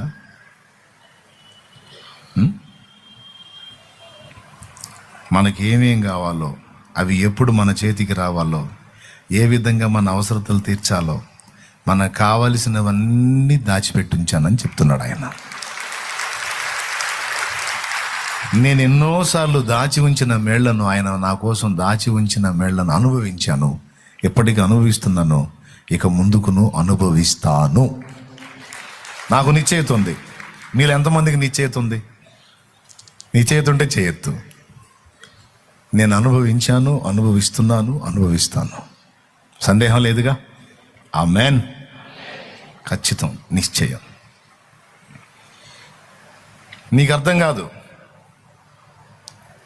నాకు ఇప్పుడు ఫలానా అవసరం ఉంది, ఏం చేయాలని నువ్వు తర్జన భర్జన పడుతుంటావు. దేవుని వాక్యం మాట్లాడుతుంది, నీకు కావాల్సింది ఏదో ఆయనకి ముందే తెలుసు. తగిన కాలం ముందు నీకు అది అందేటట్లు దాన్ని నీ కోసం ముందే సిద్ధపరిచి దాచి ఉంచా.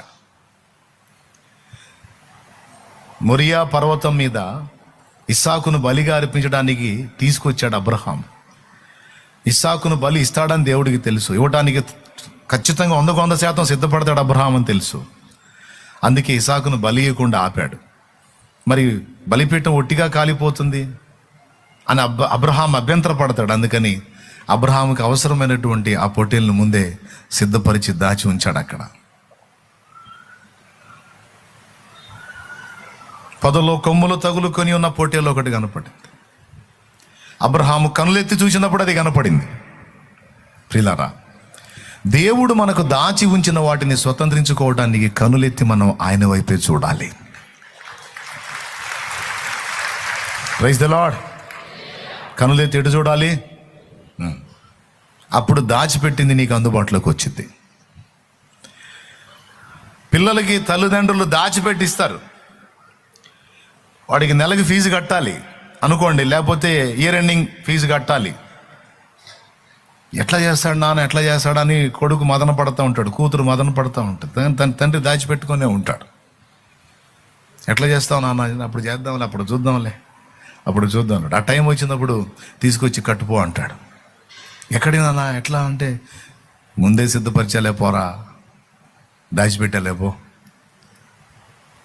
నా ఫ్రెండ్ దగ్గర ఇవన్నీ ఉంచాను, తీసుకొచ్చేస్తున్నా లేపో అంట. బాధ్యత నెరిగిన తండ్రి బిడ్డకు అన్నీ ముందే దాచిపెట్టి ఇచ్చినట్టు, అంతకంటే ఉత్తమంగా ఆయన మనకు దాచి ఇవ్వగల దేవుడు. నువ్వు కంగారు పడొద్దు, కలత చెందొద్దు, దిగులు పడొద్దు, విస్మయం పొందొద్దు. కనులెత్తి ఆయన వైపు చూడు. ఆకాశమందు నీవు తప్ప నాకెవరున్నారు యేసయ్యా, అంతరంగమెరిగిన నీవుగాక నాకెవరున్నారు యేసయ్యా. ఆకాశమందు నీవు తప్ప నాకెవరున్నారు. అంతరంగమెరిగిన నీవుగాక నాకెవరున్నారు యేసయ్యా.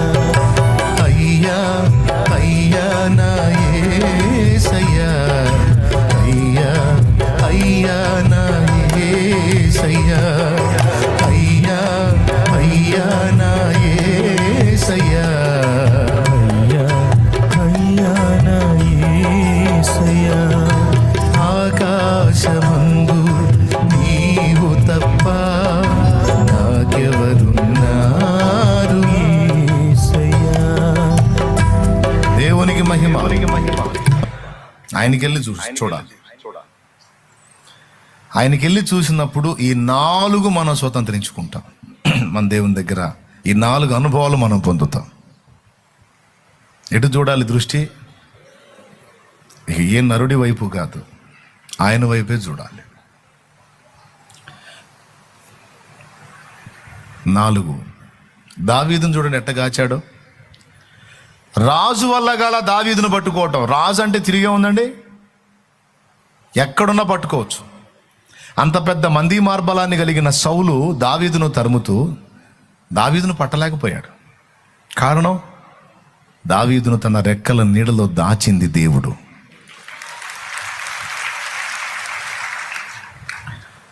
నిన్ను నన్ను ఆయన దాచిపెడితే ఆయన రెక్క నీడ నుంచి మనల్ని తీసుకెళ్ళటం ఎవడి వల్ల కాదు, మనల్ని తరమటం ఎవడి వల్ల కాదు.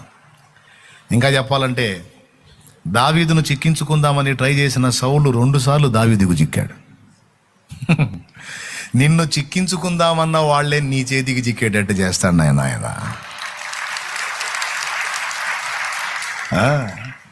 నిన్ను చిక్కించుకుందామని వెంటాడిన వాళ్ళే నీ చేతికి చిక్కేటట్టు చేస్తాడు. నా జీవితంలో నేను ప్రాక్టికల్గా అనుభవించి చెప్తున్నాను ఈ విషయాలు.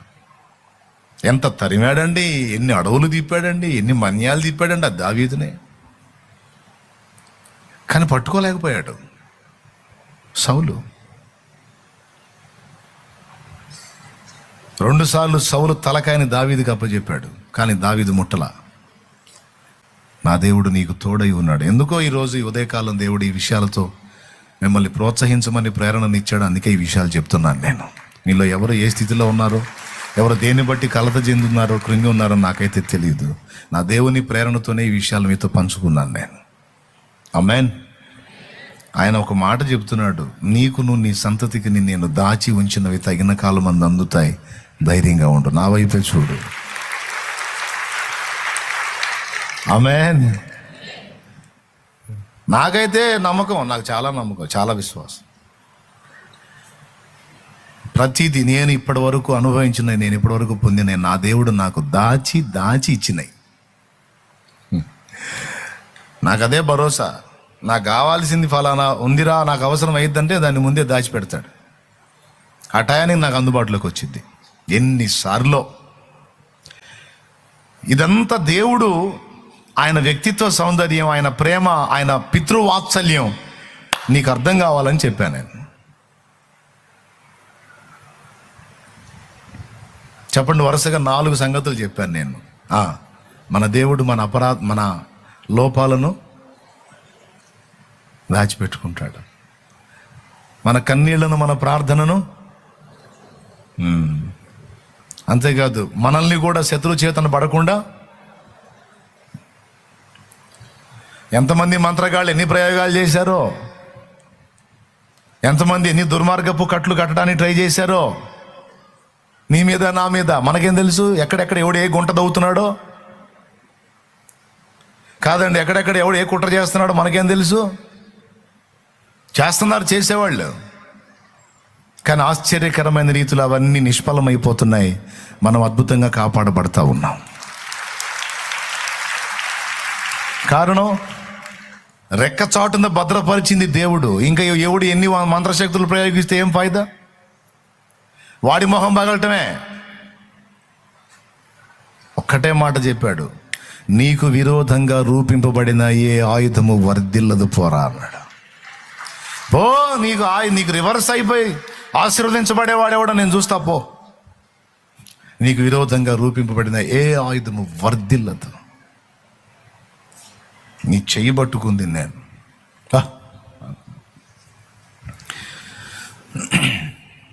అపరాధాలు, లోపాలు దాచిపెట్టుకున్నాడు. ఎందుకు? మారు మనసు పొందుతావని. ఇంకా చేసుకుంటా ఉండు, నేను కప్పెడతా ఉంటానని కాదు. తెలివి తెచ్చుకొని మారు మనసు పొందుతాం. ఓకే. రెండవది, విశ్వాసంతో ధైర్యం తెచ్చుకుందాం. నా కన్నీళ్లు నా తండ్రి దగ్గర ఉన్నాయి, నా ప్రార్థనలు నా తండ్రి విని ఉన్నాడు, తగిన కాలం ముందు తప్పకుండా నాకు సహాయం చేస్తాడని ధైర్యం తెచ్చుకుందాం. మూడవది, నా శత్రువులకు నన్ను అప్పగించడు నా తండ్రి. ఒకవేళ ఆయన అప్పగించినా అది నాకు మేలే అవుతుంది కానీ కీడుగా. యోసేపును అప్పగించాడు ఇస్మాయేలీలకి, అక్కడి నుంచి పోతిఫెరోకి అప్పగించాడు, అక్కడి నుంచి చెరసాలకు అప్పగించాడు, తర్వాత తీసుకెళ్లి సింహాసనానికి అప్పగించాడు. అవన్నీ అటు ఇటు తిరిగి సింహాసనం ఎక్కడానికే కారణమవుతాయి. నా తండ్రి నన్ను అప్పగించాడా, శత్రువులకి అప్పగించాడా, అందులో కూడా నాకు మేలు ఉంది. కొన్నిసార్లు అవమానాలకు అప్పగించాడా, శ్రమలకు అప్పగించాడా, అయితే అవి అవసరం. అనవసరంగా మాత్రం అప్పగించడు. అనుభవాల పాఠం కోసం నిన్ను అప్పగిస్తాడు తప్పించి అనవసరంగా మాత్రం అప్పగించాడు. అప్పగించినా మళ్ళా నిన్ను తప్పించుకుంటూ ఉంటాడు ఆయన. Okay, right. ఆఖరి మాట, దాచి ఉంచాడు, తగిన కాలం ముందు నీకు అందుతుంది. అది ఏదైనా దాన్ని స్వతంత్రించుకుంటావు. మనసారా దేవుని పాదాల దగ్గరికి వద్దాం రండి. ఏబు జీవితంలో కొన్ని సంగతులు మనం ధ్యానించుకున్నాము. ఇప్పుడు అలాగున మనం చేయొద్దు. పరిసయ్య నీతిని మనం కలిగి ఉండొద్దు, మనం యేసు నీతిని కలిగి ఉందాం. చాలా విషయాలు, కొన్ని హెచ్చరికలు, కొన్ని దిద్దుబాట్లు, కొన్ని ఆదరణ వాక్కులు దేవుడు ఈరోజు మనకు అందించాడు. దేవుని దగ్గరకు వద్దాం మోకాళ్ళ మీద. నా తండ్రి, ఇంతగా నువ్వు ప్రేమిస్తున్నందుకు నీకు వందనాలు. నేను నమ్ముతున్నాను నీ సంగతులు నిజమని నేను విశ్వసిస్తున్నాను. నేను అనవసరంగా కంగారు పడుతున్నాను. ఏబులాగా నేను అలా చేయను. నిన్నటికి నాకు దేవుడవు, నేటికి నాకు దేవుడవు, రేపటి నా భవిష్యత్తు కూడా నీవు చాలిన దేవుడుగా ఉన్నావు. నీకు స్తోత్రం తండ్రి. నేను విశ్వాస విషయంలో బలహీనుడిని కాదల్చుకోలేదు. నేను నిన్ను నమ్మి నీ మీద ఆనుకుంటున్నాను తండ్రి. నీకు స్తోత్రం అంటూ విశ్వాసాన్ని బట్టి దేవుని పాదాల దగ్గరికి వద్దాం రండి. మోకాళ్ళ మీదకి వచ్చేద్దాం, కళ్ళు మూసి ప్రార్థన చేద్దాం. ఏబు వలె నేను సందేహించదలుచుకోలేదు ప్రభా, నేను యందు విశ్వాసము నిలిపి ఉన్నాను. నా దేవా, నేను ఒకవేళ అలాగూ నేను భయపడి ఉంటే నన్ను క్షమించు. అనవసరంగా ఆలోచించి కంగారు పడి ఉంటే నన్ను మన్నించు. ఇంకోసారి అలా చేయకుండా నన్ను క్షమించు ప్రభా. నీకు స్తోత్రం అంటూ ప్రార్థన చేద్దాం. నాకు నువ్వుండగా నాకు భయం ఏంటి ప్రభా? నాకు నువ్వున్నావు, నాకు దిగులేంటి తండ్రి. నాకు నువ్వున్నావు. అది వ్యాధి అయినా, బాధ అయినా, కలవరం లేదో, సమస్య అయినా, అప్పైనా, నిందైనా, అవమానమైన నన్ను నిలబెట్టే దేవుడవు నీవు నాకు తోడై ఉన్నాడు. లోకమంతా నన్ను వదిలిన, నా అన్నవారు నన్ను విసర్జించిన, నీవు నన్ను విసర్జించవు. నీవు నాకు తోడై ఉన్నావు ప్రభువా. నీకు స్తోత్రము నా తండ్రి, మా నాయనా, నానా నీకు స్తోత్రము, స్తోత్రము, స్తోత్రము నానా. పరలోకమందున్న మా నాన్న నీకు స్తోత్రము. నాకు విశ్వాసం ఉందయ్యా, నీకు స్తోత్రం అంటూ విశ్వాసాన్ని బట్టి దేవుని కృతజ్ఞతలు చెల్లించు. ఒకవేళ ఇప్పటి వరకు భయపడి ఉంటే ఇక భయపడొద్దు. రేపటిని గురించి, నీ పిల్లల గురించి కలత చెందొద్దు. నీ విషయంలో భయపడొద్దు. దేవుడు దాచిపెట్టినవి స్వతంత్రించుకోబోతున్నావు నువ్వు. దేవునికి స్తోత్రం చెప్పుకో. దేవుడు నీకు దాచి ఉంచినవి నీవు స్వతంత్రించుకోబోతున్నావు. కొద్ది దినములలో నీవు పొందబోతున్నావు. నీవు ఊహించిన కార్యాలను నీవు స్వతంత్రించుకోబోతున్నావు. నువ్వు అడిగిన వాటికంటే, ఊహించిన వాటికంటే అత్యధికమైన వాటిని నీవు స్వతంత్రించుకోబోతున్నావు. విశ్వాసముతో దేవునికి కృతజ్ఞతలు చెల్లించు. థ్యాంక్ యూ లార్డ్ అని దేవుని మహిమపరచు. నమ్మిన వాడు వీటిని పొందుతాడు. రెండవది, పరిసయ్య నీతిని కలిగి ఉండొద్దు. నీ దృష్టికి నీవే నీతిమంతుడివి అనుకోవద్దు. నీతిమంతుడు లేడు, ఒక్కడు లేడు. మన నీతి యేసే, మన జ్ఞానము, పరిశుద్ధత, విమోచన యేసు. ఇతరులు నీకంటే ఘనము అని ఎంచుకో. మూడవది, దేవుని నిందించడానికి ప్రయత్నం చేయొద్దు. ఏ పరిస్థితుల్లో కూడా దేవుడు అన్యాయం చేశాడని కానీ, దేవుడు ఇట్లా అట్లా అని ఎప్పుడు ఎన్నడూ నీ నోట రానియొద్దు. దేవుడు నీ తండ్రిని గుర్తించి దేవుని వైపే చూడు. నేను చెప్పిన సంగతులన్నీ స్వతంత్రించుకుంటాం. కృప మనందరికీ తోడై ఉండునుగా. ప్రార్థన. పరిశుద్ధుడైన మా తండ్రి, ప్రేమ స్వరూపేగ దేవా, నీకు స్తోత్రములు. నీ సన్నిధిలో ఉదయకాలం వచ్చిన నీ బిడ్డలకి నీవు అందించినటువంటి మాటలన్నిటి కొరకు నీకు స్తోత్రాలు చెల్లిస్తా ఉన్నా. నీ బిడ్డల్ని ధైర్యపరచు, ప్రోత్సహించు, రేపటిని గూర్చిన విశ్వాసముతో నింపు. అలాగే నా ప్రభు, పరిసయ నీతిలోకి వెళ్లకుండా ఇతరులను తనకంటే యోగ్యులుగా చూసే మంచి విరిగి నలిగిన మనస్సు దయచే. తేడాబడ్డ వాళ్ళని కూడా ధైర్యపరిచి, ఆదరించి, వెన్నుతట్టి ముందుకు ప్రోత్సహించేటువంటి నైజాన్ని, నీ తత్వాన్ని మాకు నేర్పు. నిన్ను ఆరోపించే వారంగా కాక, నీ మీద నేరం ఆరోపించే వారం కాక, మహిమను ఆరోపించే వారంగా మమ్మల్ని సిద్ధపరచు. అలాగే నా ప్రభా, మా లోపాలు దాచిపెడుతున్నామని ఇంకా లోపాలు చేయటం కాదు కానీ లోపాలు విసర్జించి లోపరహితమైన జీవితంలోకి రావడానికి సహాయం. సమస్త విషయాల్లో నీవు మాకు తోడై ఉన్నందుకు కృతజ్ఞతలు చెల్లిస్తూ, ఇంతవరకు శత్రువుల చేతుల్లో పడకుండా మమ్మల్ని కాచినందుకు నీ కొందనాలు. ఇక ముందు కూడా కాయగలవని నిన్ను స్తుతిస్తూ, ఈ సంగతులు మా హృదయాల్లో శిలాక్షరాలుగా ముద్రించి, నీ సాక్షులుగా నీ నామంలో నీ వైపు చూస్తూ ముందుకు సాగే కృప మాకు దయచేయమని, ఈ ఉదయకాలం వచ్చిన బిడ్డలందరినీ పేరు పేరున దర్శించి దీవించి కృపాక్షేమములతో నింపమని యేసు ప్రశస్త నామమున ప్రార్థించి స్తుతించి పొంది ఉన్నాము తండ్రి. ఆమేన్. అందరం పైకి లేచి నిలబడతాం.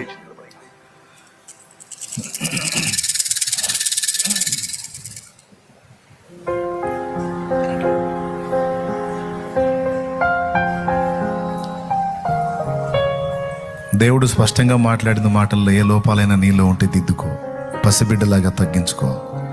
నిన్ను నువ్వు విమర్శించుకొని లోపాలు సరి చేసుకొని తిరిగి దేవుని వైపు మళ్ళుకో. ఒక నూతన అధ్యాయం నీ జీవితంలో నా దేవుడు ప్రారంభించబోతున్నాడు. ఖచ్చితంగా అనుభవిస్తావు, ఖచ్చితంగా నువ్వు స్వతంత్రించుకుంటావు. యేసు నామములో అది జరుగుతుంది. నీకు దేన్ని బట్టి కలవరం ఉండనియొద్దు. చెప్పండి, ఆయన నిన్నటికే దేవుడా, నేటికి దేవుడా, ఆయన రేపటికి కూడా. ఎంతమంది నమ్ముతున్నారు? నా తండ్రి నాకు దాచినవి ఇస్తాడు, దాచి ఉంచుతాడు.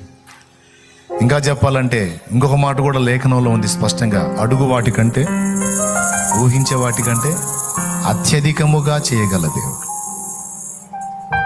ఎంత చేస్తాడో కూడా నువ్వు ఊహించవు. ఇంత కార్యాన్ని నేను ఊహించలా. నేను చెబుతున్నా, నేను ఊహించని ఇప్పుడు ఎన్నో అనుభవిస్తున్నాను. నేను ఇక అనుభవించి ఆ ఊహించినటువంటి ఆ మేళ్లను బట్టి కృతజ్ఞతలు చెప్పడం, కన్నీళ్లతో దేవుని మయంపరచడం తప్ప ఇప్పుడు ఇంకా నేను చేసేది ఏం లేదు. అలాంటి కార్యాలను నేను అనుభవించాను, అనుభవిస్తున్నాను, అనుభవించబోతున్నాను. నువ్వు కూడా. Any doubt? ఏం లేదుగా. దేవునికి దగ్గర మీ నాన్న పట్టించేవాడు కాదు, నేను కవర్ చేసేవాడు ఆయన, నిన్ను కప్పేవాడు ఆయన. హల్లెలూయా. రైట్. బిడ్డలు విశ్వాసంతో తెచ్చిన ఆ నూనె నీ శక్తితో నింపు. రోగులైన వారికి అది రాసి ప్రార్థించడం ద్వారా స్వస్థత చేకూర్చు. నీ బిడ్డలకు ఆత్మల భారం ఇవ్వు. నీ పని చేయడానికి కూడా ఆసక్తిని దయచే. తిరుగు ప్రయాణాల్లో తోడై ఉండు.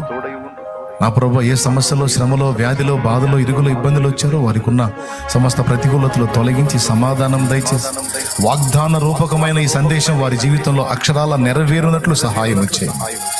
చిన్నలు, పెద్దలు, వృద్ధులు, స్త్రీలు, పురుషులు, యవనుల బిడ్డలందరినీ దీవించారు. రెండో ఆరాధనలో కూడా తోడై ఉండాలి. సమస్త మహిమ మీకే చెల్లిస్తూ లైవ్ ద్వారా, జూమ్ ద్వారా అందుబాటులోకి వచ్చిన బిడ్డల్ని కూడా దీవించి వారు ఎదుర్కొంటున్న ప్రతికూలతలు తొలగించి సమాధాన స్థితిని దయచేసి ఆదరించండి.